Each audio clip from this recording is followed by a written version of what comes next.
Hello friends, welcome to E-Pathshala. I am Shagun Sharma, Assistant Professor in Political Science in Government College for Girls, Sector 42, Chandigarh.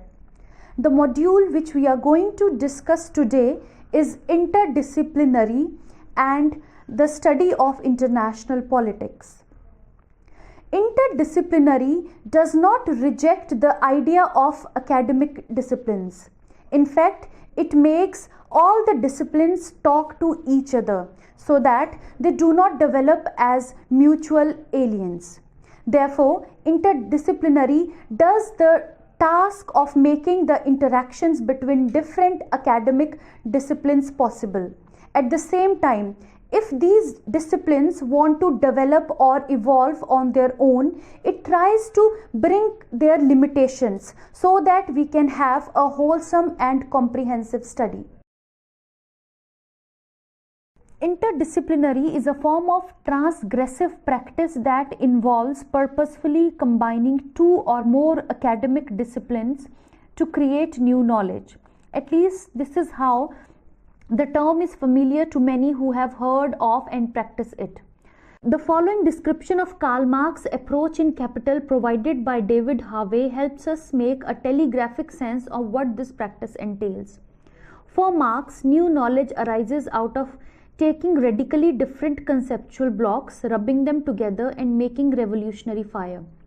Three aspects of this statement are instructive as they further clarify the meaning and nature of interdisciplinary.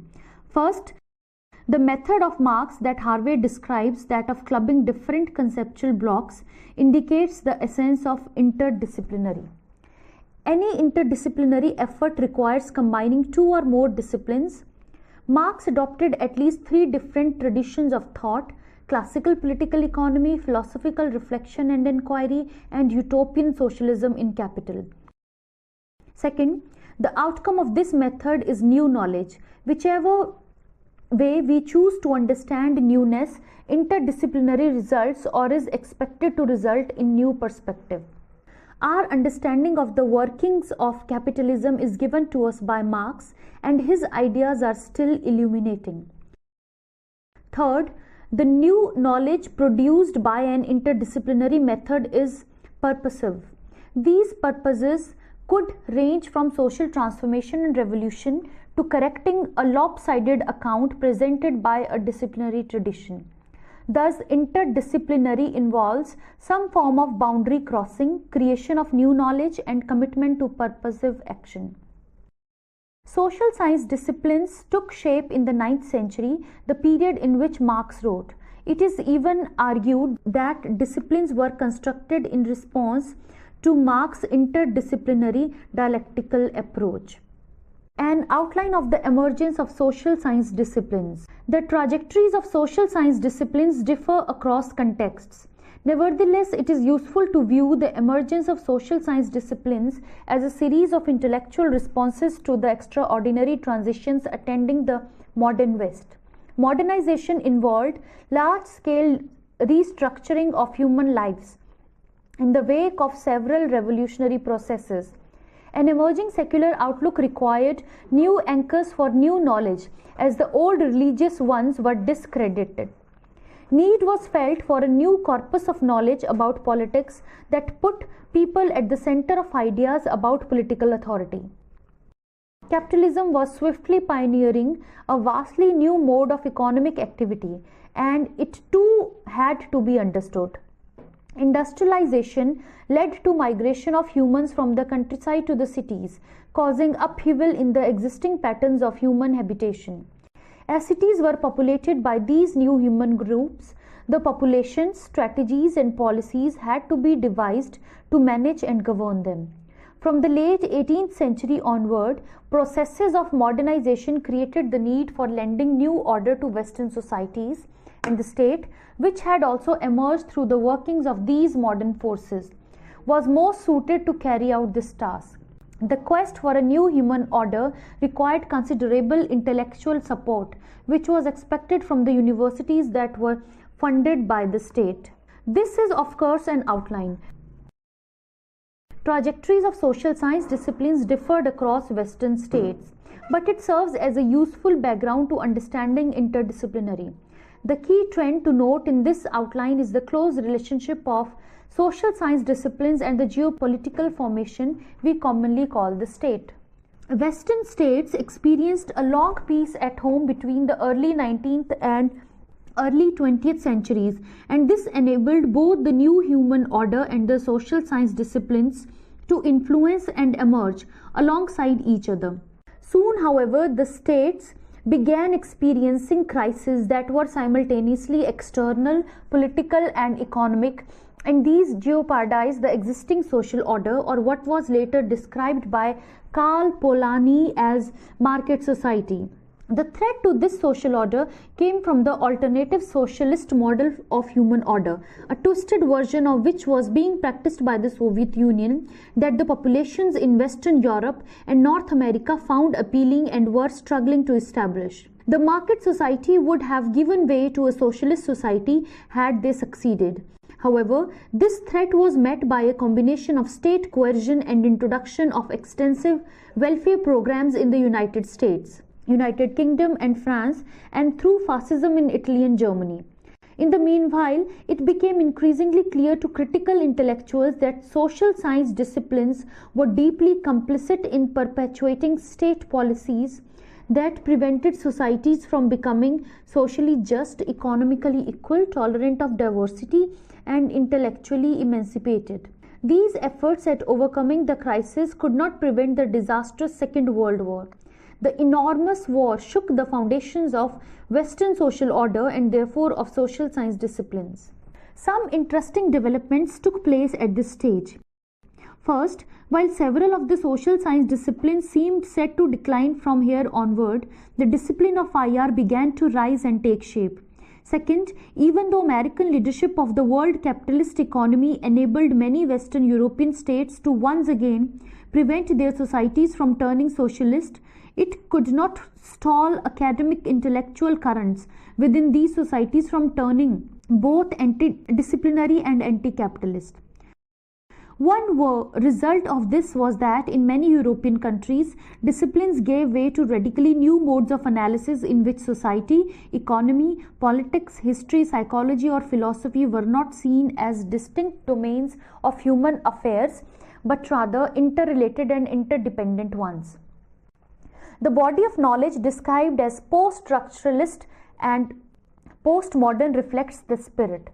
Given the prevalence of this temper, therefore, IR expectedly did not find favor in much of Europe where resistance to academic disciplines was strong. It could only develop in pockets of the European continent, the UK being the most prominent. American leadership of the capitalist world also meant that IR became, in the words of Stanley Hoffman, an American social science.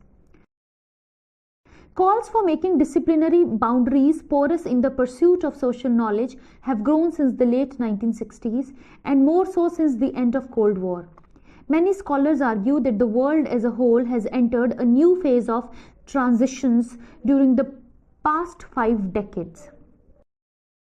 In the light of these trends, it is argued that our pursuit of knowledge must also overcome disciplinary barriers which reflect the predominance of the state and engage with other disciplines in order to study social problems. This argument reiterates the fact that academic disciplines are tools for studying social phenomena such as international politics and that they reflect the composition of the social world.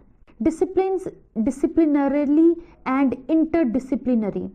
A discipline can be said to exist if in relation to it we can think of a field of study, a particular point of view, presence of certain theoretical perspectives, methodological agreements on how inquiry should proceed, and continuity in knowledge sharing between past and present scholars and among peers. Adherence to disciplinary norms strengthens the disciplines and produces the practice of disciplinary. Disciplines flourish for 2 primary reasons. Clarity is one of them, convenience is another. Disciplines classify, categorize, and so make it possible to think of the world conceptually. Conceptualization is a tool of interaction that lends immense clarity to our efforts of making sense of complexities surrounding us. But disciplines also accumulate knowledge, which makes it convenient for future scholars to try and make better sense of reality and not duplicate the efforts of others. This condition is amplified in IR as it has little difficulty proving its utility to state policy and other real-world problems. But this is not surprising. The modern world seems increasingly covered by a pall of utilitarian sensibility. If so much goes in the favor of disciplinarily, what are its key limitations? As disciplinarily takes hold in the study of any phenomenon, scholars tend to separate that phenomenon from the larger domain, area or field within which it is located. This separation can, over time, lead to studies of the phenomenon in isolation from the larger social world of which it is a part. Balance of power was initially studied within the context of nations where it occurred. The bid to turn the phenomenon into a concept and a law has increasingly led to it being studied in a social context and along the lines of inquiry more prevalent in the technical and natural sciences. Disciplinarily also results in studies of the same class of phenomenon, thus narrowing the range and quality of newness produced by such research. This shows another limitation of disciplinary, namely that after a certain stage it tends to produce knowledge in response not to social problems but to the over-narrowing and specialized debates carried out within university departments. If practiced over time, disciplinary could also cause scholars to lose reflexivity, the awareness that knowledge is contextual and carries normative implications. Reflexivity may elude us even as we profess it. Interdisciplinary has become desirable because it promises to cover areas that disciplinary leaves out. It appears better suited for a world where problems like globalization, nuclear proliferation, environmental crisis and terrorism occur either below or above the scale of the nation state.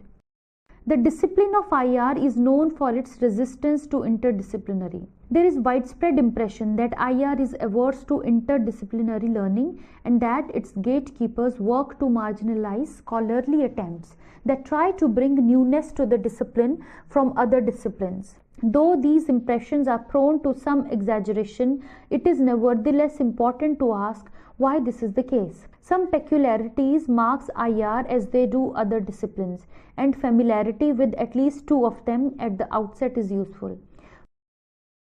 First, it is often noted by students of the discipline that IR is a relative latecomer to the canon of modern social sciences.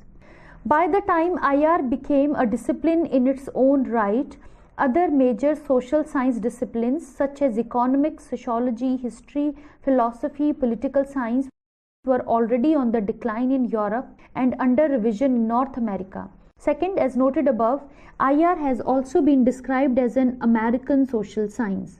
These two features explain to a considerable extent the high degree of disciplinary consciousness prevalent in IR as well as its resistance to interdisciplinary.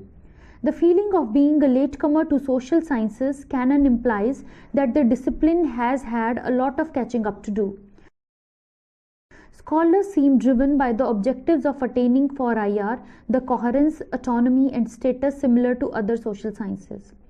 It seeks to create new knowledge more by refining the foundational claims acceptable within the discipline and less by referencing other disciplines. Its evidence is the trend that disciplinary IR realists are relatively less interested in how realism and the ideas of the real, the realist and the realistic have been conceptualized in other disciplines and have been more concerned with identifying various forms of realism found in writings on international politics, such as classical human nature and structural, and creating new variants of realism, such as neorealism, offensive realism, defensive realism, and neoclassical realism. Disciplinary IR is interested in an old kind of newness, not new.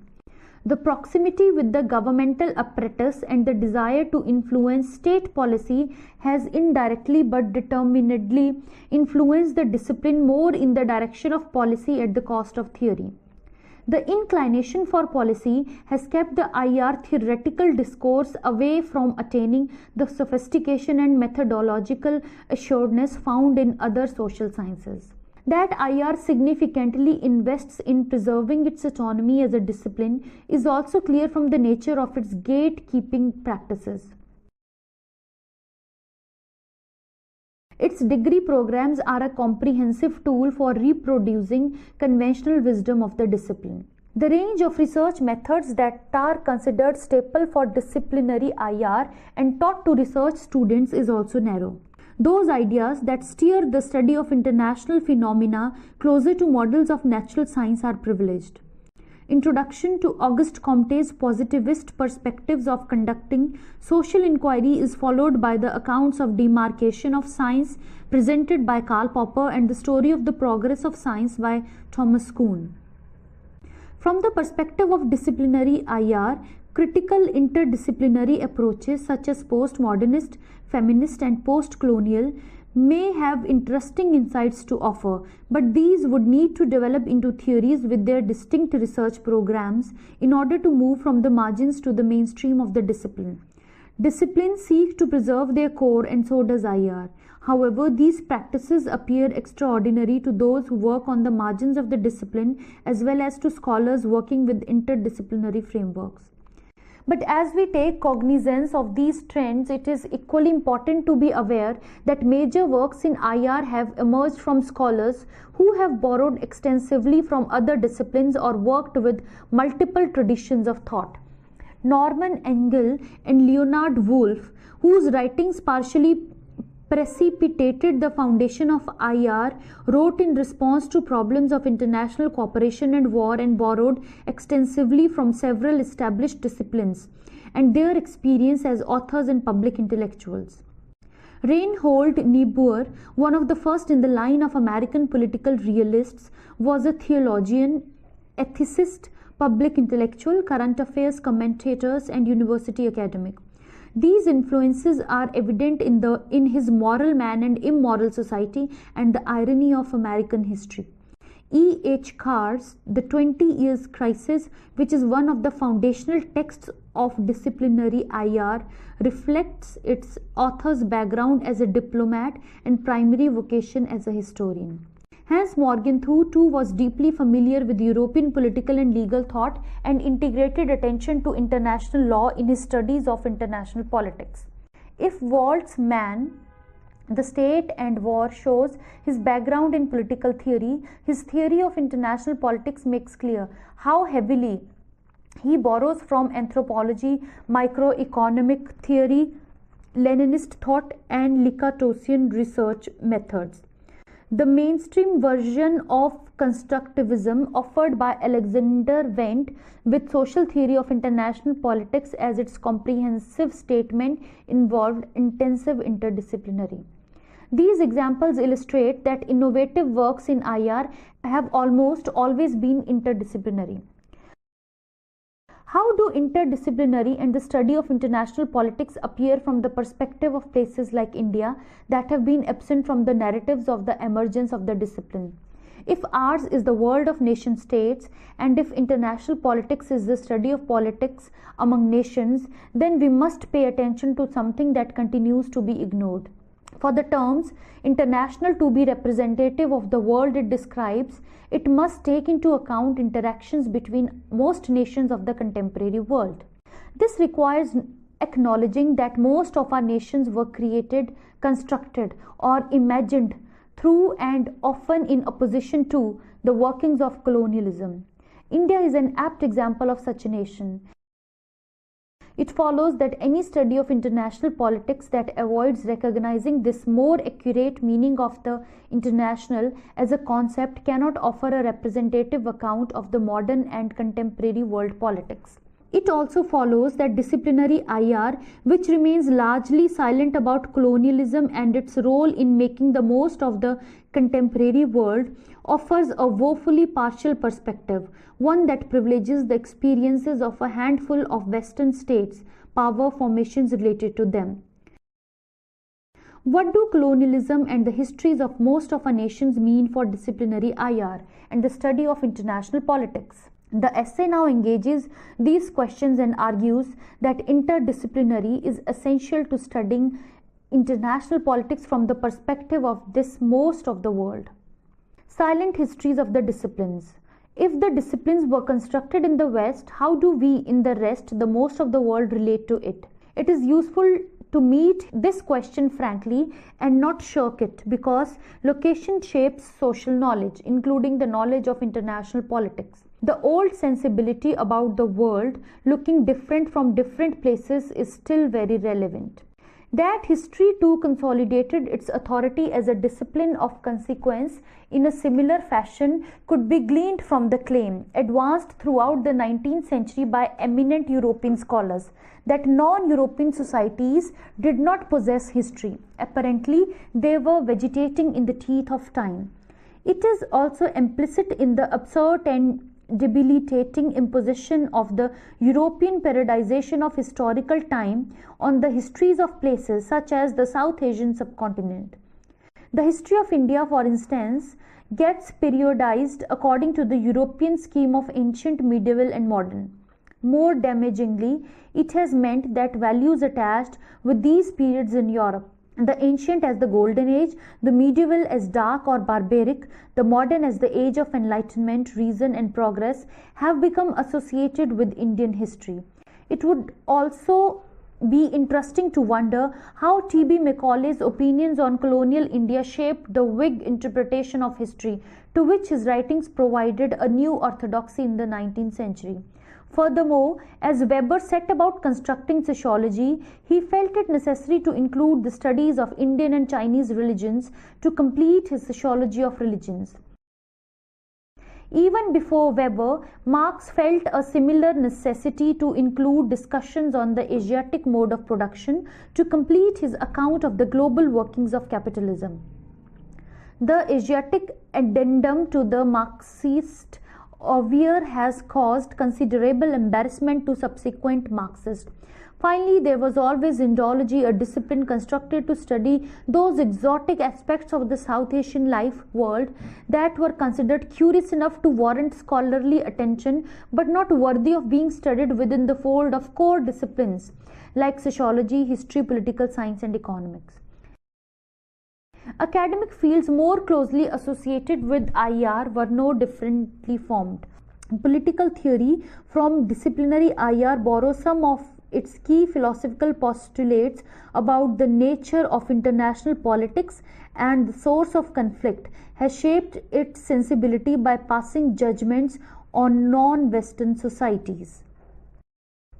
Scholars working from a critical standpoint in legal studies have similarly highlighted the extraordinary extent to which international law has been shaped by experiences of non-Western populations and places. Tarek Barkawi and Mark Lafay have shown how Eurocentric security studies erases the role of the Global South in security relations. Joseph Nye, a leading American scholar of IR, observes that international relations theory is constrained by the fact that history provides a poor substitute for a laboratory. The claim is misleading. Some of the key concepts that became the staple of IR have emerged not merely through interactions of Western powers among themselves, but also upon their conduct in the non-Western world. By definition, great powers possess extraterritorial influence. This implies, and has usually meant, their ability to intervene and influence outcomes in most of the world. The Anglo-French great power rivalry during the 18th century did not affect Europe alone. It also determined political outcomes in many parts of the world, including in the subcontinent, where British victory over the French in the Carnatic Wars hastened the demise of the Mughal Empire and the consolidation of the new colonial system of rule. Several IR textbooks note that Britain was the balancer in European power politics during the 19th and the first half of the 20th century. Disciplinary IR and the claim of sequentiality. The most of the world was not merely a laboratory where the Western disciplines were shaped. The world at large was shaped by how populations in most of the world responded to European influences. The erasure of the role of the most of the world in constructing academic disciplines of the West must not be seen as a large-scale oversight. Rather, the non-recognition of these histories serves the tactical purpose of enabling disciplinary IR to hold its dominance over the study of international politics.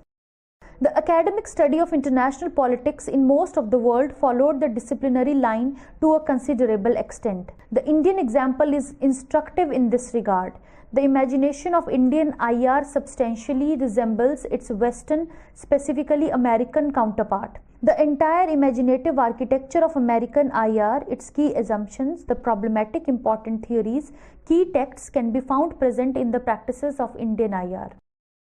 Echoing the American model of giving primacy to the sovereign state as the primary actor, much of the IR scholarship in India takes independence and the emergence of sovereign Indian state as the starting point of its analysis.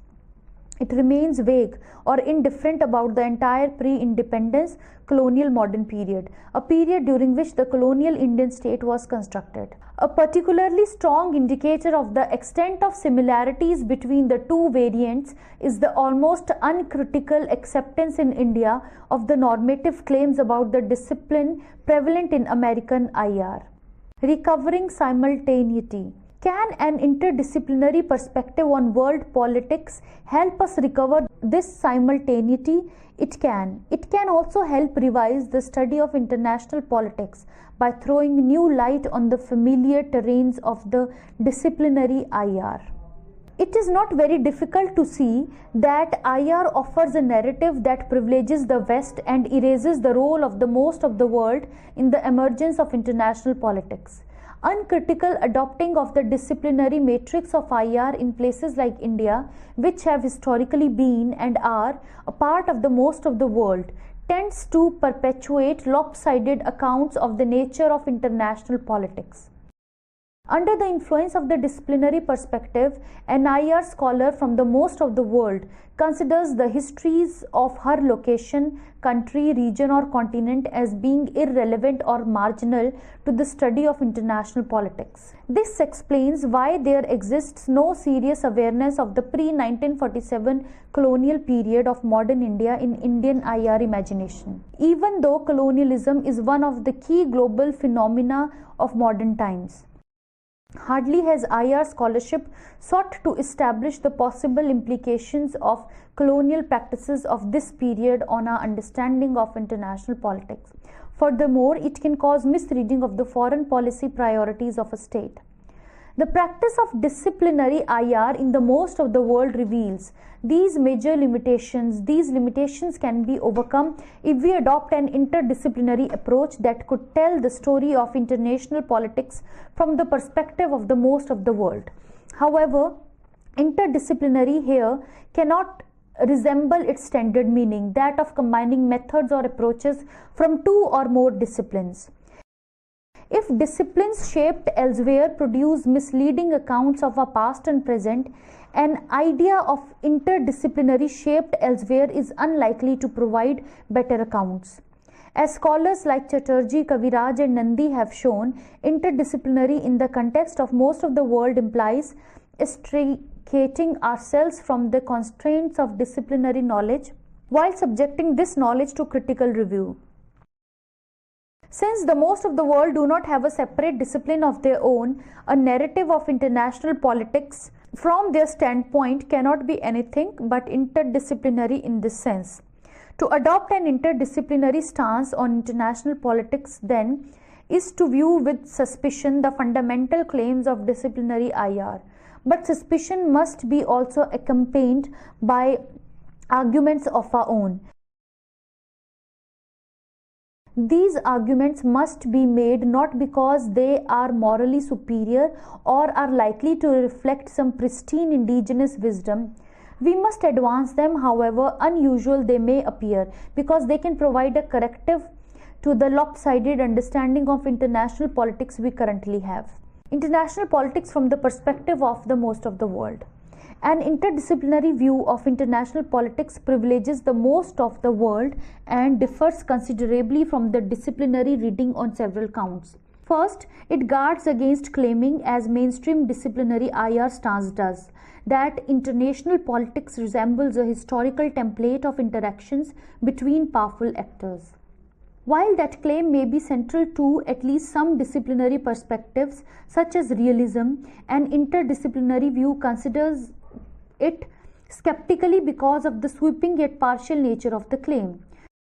To suggest that conflict is always possible in interactions between powerful actors is to reiterate what appears intuitively plausible. There is nothing that is not already known here. Besides, the focus on powerful actors, even on the plea that a few powerful actors matter more than a great many weak ones, does not escape the handicap of being partial in that it ignores a variety of non-powerful actors. These non-powerful, unimportant actors of disciplinary IR are central to international politics from an interdisciplinary vantage. Moreover, the interdisciplinary approach emphasizes the features that make politics in the modern world novel and consequential in both desirable and undesirable ways. This approach enables us to conceptualize politics as an arena that gets manifested differently in different parts of the world and not divided between two domestic and international domains. Second, from an interdisciplinary viewpoint, it is difficult to accept sovereign states as the most important actors in international politics. This is because at least some of the most powerful sovereign states also act as imperial formations of power, who are often aided by imperial formations of capital, and these combine to act upon the world in deeply significant ways. Third, the organization of the discipline of IR has been around the ideas of peace and war. According to the standard disciplinary narrative, war, armed conflict of a significant scale between sovereign states, is a constant possibility in international politics. Establishing and sustaining peace, which is defined as absence of war, is the key problem that drives the work of many disciplinary scholars. Without undercutting the relevance of this peace and war paradigm, the interdisciplinary stance brings into view other paradigms that operate in relation with the dominant one. Fourth, an interdisciplinary perspective throws a different light on the location and effects of anarchy. Disciplinary IR suggests that anarchy pervades the international arena and that the logic of anarchy causes competing state actors to enter into conflicts that can escalate to become interstate wars. Fifth, the interdisciplinary perspective on world politics reveals those subtler divisions of the world that have remained obscure in the face of proclamations that the world has been divided along geographic, ideological, or civilizational lines. Sixth, interdisciplinary helps us identify specific issues of international politics and subject them to non-disciplinary investigations. Such exercises can establish the contingent and constructed nature of the disciplinary thinking. Non-disciplinary investigations can reveal the limitations of disciplinary knowledge. Now let us summarize this module. Interdisciplinary perspective has brought the population in the world of international politics, because international politics as a discipline has always sought to bring institutional framework or state-centered approach in its academic study. But contrary to it, interdisciplinary tries to bring the perspective of world together. Interdisciplinary thus brings what the viewpoint of subaltern or marginalized population is, because all the marginal groups like workers, peasants, or any other trade union people, they have brought the stage of international politics to a new level, and the governments respond to these actors in a very different manner.